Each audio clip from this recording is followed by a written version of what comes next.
Alright, welcome once again. This is TechZone Academy, and in this video, I'm going to teach you everything about web hosting. Okay, what is web hosting? Web hosting is a digital real estate company that sells you digital space where you can host the digital presence of your business. What web hosters sells to you is the portion of their web server. They sells it to you and that allows you to store your web files. You said web files are contents that are in your web pages, content ranging from text, videos, audios that forms a file that is being stored on the website are called web files. So when you are done with designing your website, what stores the web files are the real estate companies that are the hosting companies. And now what happens is that when visitors visit, they releases those web files to them. They stores them, they take care of the web files and releases it to them. So what you are buying actually from them is a portion of where you will keep your web files. So if your web files are plenty, you buy a bigger portion. Your web files are very small, you buy a smaller portion. Web hosters sells you a portion of their space where you store your web files. Simple. But there is what they sell to you. They sell a portion of their server to you. Then what is a web server? Because that is where the web files are being stored. What you are buying from them is the portion of their web server. Then what is this thing that you are buying from them? We said the web server is a physical storage system where web files are stored. They are not they are not internet stuff. They are not digital storage system. They are physical storage systems. They are physical storage system that you can see with your eyes. Every website you have ever visited lives on a server. Every website, Facebook, Google itself, all of them lives on a server. Says most servers are computers only configured from the ground up to display content online and handle web traffic. So when you are buying a hosting from a web hosters, you are buying a digital space or a portion of the web server. And I've said that a web server itself is a physical storage system where web files are stored. Every website lives on a web server. But these web servers are computers also, but they are computers that are configured from the ground, but they are not this kind of our day-to-day computers. They are designed from the ground to display content online. So web hosting is like renting a server, a space, or in some cases the whole computers. There are some websites you will build that we need you to buy the whole computer itself to store your web server. Remember what I said, that if you are buying a web hosting, it depends on the kind of website you are building and the number of web files that you will use on the website. That will determine the portion of the web server you will want to buy. If you are building a day-to-day website, you will just buy a small web server. If you are building a big website like Facebook, you will need a very big web server or even the whole server itself. So a website gives you access to a web server, then the web server stores your web files. Simple. But let's know the different types of web hosting, because we design different types of websites. Someone can ask you to design a website that looks like Facebook or like Amazon, and someone else might ask you to design a school website. Someone else might ask you to design a company website. Which type of hosting is needed for those kinds of websites? And this is what I want to explain now to you. We have different kinds of web hosting. I'm going to explain each and every one to you to your knowledge. The first one is shared hosting. Says this is the most common choice for website owners. Almost all the websites are uses shared hosting. Most of them. In here, a single server, that is the server, na the computer where web files are being stored now, is shared among multiple users. Now we can have a server that serves more than 100 websites. We can have a server that serves up to 1,000 websites. One single server shared among multiple users. This is what is called shared hosting. So your web files is there, someone else web files is also there, someone else web files is also there. So you are sharing the server itself with different people. So when you visit a web hosting company and you want to buy a shared hosting, Bear it in mind that you are buying a server that other people are using it with you. You are sharing the resources of the server with multiple people. They can range from 100 to 1,000 depending on the size of the server. So you share resources with other users, but you do not have access to their web files, you do not have access to their private informations or any other data. Says they are always cheap but cannot be used for websites with heavy traffic like Gmail or Facebook. It will break down because they will not be able to give you a very big server space because they are sharing it with other people. Bear it in mind whenever you are buying a shared hosting, you are buying a server that other people will be using it with you.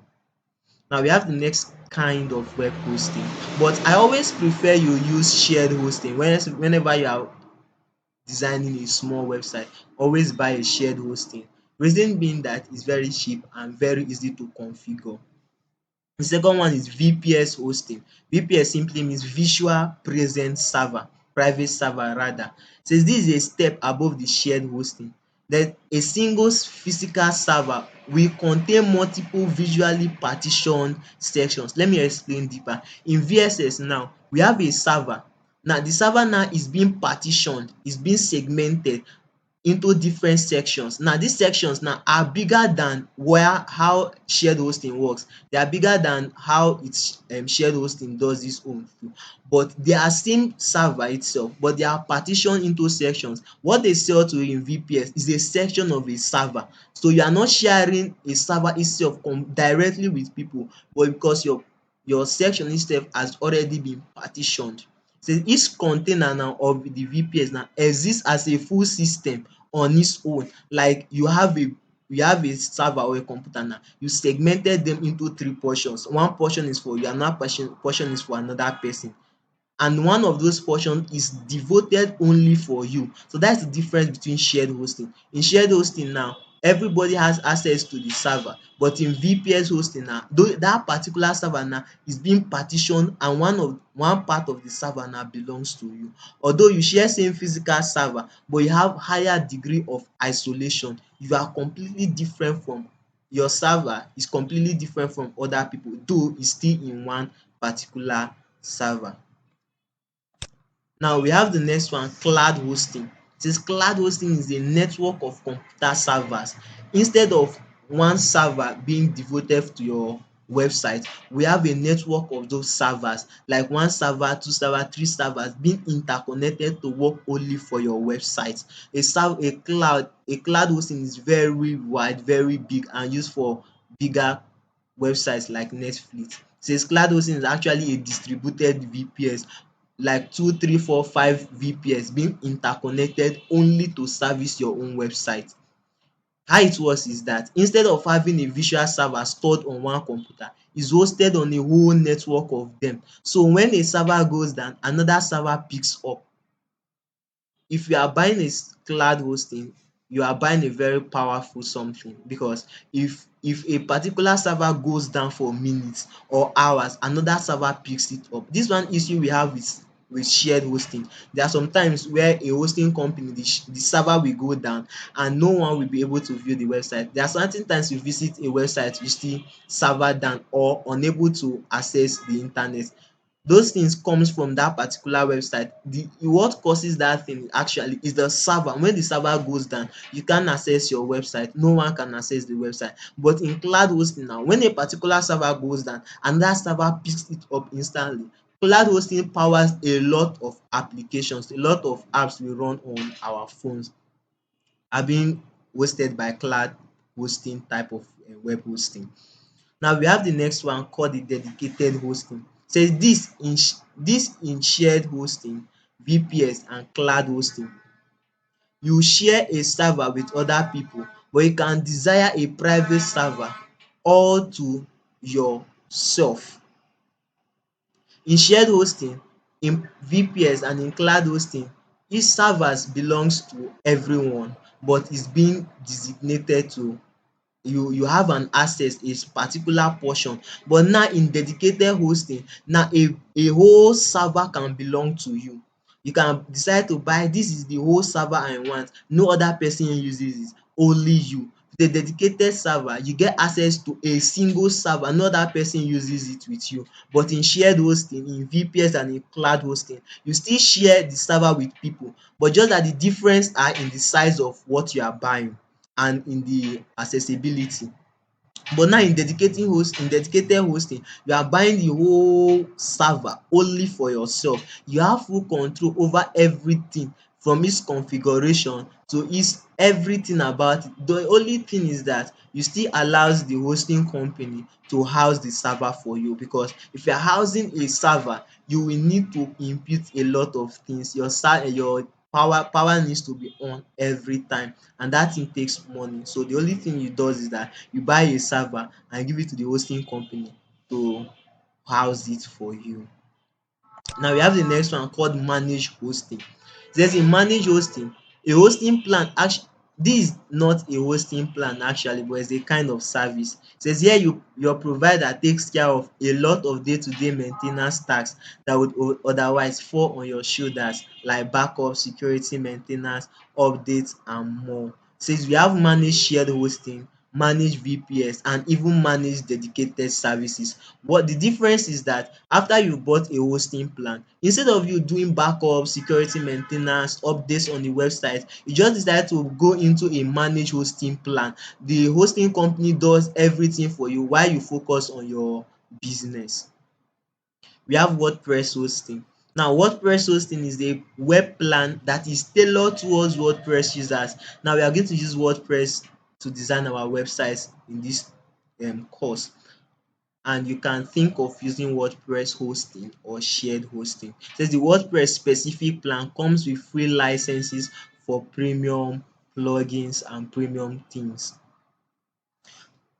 But I don't prefer you using WordPress hosting, except you know that it's WordPress you are going to use on designing the website. Reason being that you can design a website and tomorrow with WordPress, and tomorrow you can think of using a script, or you can think of coding the website from scratch again, and so it will affect the provision of the website. And so instead of using WordPress hosting, you can use any of the other kinds of hosting. Just that for the fact that you are not using WordPress hosting doesn't mean you won't have access to WordPress in other hostings. You can still install WordPress on shared hosting, on dedicated hosting, or on managed hosting, or on VPS. You can still install WordPress on those things. But just the difference in WordPress hosting is that it's just tailored towards WordPress users and provides a lot of resources on how to design with WordPress itself. Now we have the last one, the reseller hosting. It says this kind of plan are for website based companies or agencies. For instance, you started building your WordPress website agency and you have up to 1,000 or 500 clients that you are managing their website. So instead of buying share hosting or VPS every time you are designing for a website and for a client, you can decide to buy a reseller hosting. What happens here is that you get access to an account that enables you provide hosting for your clients. So some reseller hosting enables you to provide like 1,000 hostings for your clients, 2,000 hostings for clients, and with that you can resell the hosting and make more money while you are working on the client's website. It says this client pays you directly and you are responsible for managing their account. So reseller hosting is only meant for those who have a lot of websites to manage and to host per time. There are certain web hosting companies that you need to think about. One of them is Truehost, QServer, Namecheap, and Bluehost. I prefer using Namecheap whenever you are going to design a WordPress or a website itself, or using QServer. In the next class, I'm going to dive into the practical on how to buy a hosting and a domain. Thank you very much. See you.